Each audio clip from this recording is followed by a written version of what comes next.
வணக்கம். ஜிகேஎஸ்வி ரவிச்சந்திரன். இப்போ இந்த இதில் பார்க்க போகிறதும் ஒரு கேஸ் ஸ்டடீஸ். 3 பேர். சஜீர் அப்படின்னு சொல்லிட்டு கேரளாவை சேர்ந்தவர். ஹோட்டல் ரெஸ்டாரண்ட் மேனேஜராக கத்தாருக்கு போனார். 6000 கத்தார் ரியால் வாங்கிட்டு இருக்கார். இன்னொருத்தர் நிக்சன் டீசல் மெக்கானிக், 4000 ரூபா சம்பளம் வாங்கி 4000 கத்தார் ரியால் வாங்கிட்டு இருக்காங்க. இன்னொருத்தர் ஸ்டீபன், இவர் ஷூ ஷெப் பேக்கரி, 1 லட்ச ரூபா சம்பளம் வாங்குறாரு. இப்போ சொல்லுங்க, ஒவ்வொருத்தரும் அவர் நிக்சன் ஐடிஐ படித்தவர் தான்.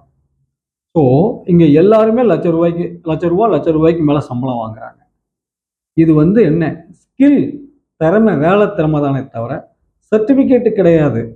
ஒவ்வொருத்தரும் ஒவ்வொரு படிப்பு தான் படிச்சிருக்காங்க. ஆனால் அவங்க திறமையை வச்சு எல்லாரும் லட்ச ரூபா சம்பளம் வாங்குறாங்க. நன்றி, வணக்கம்.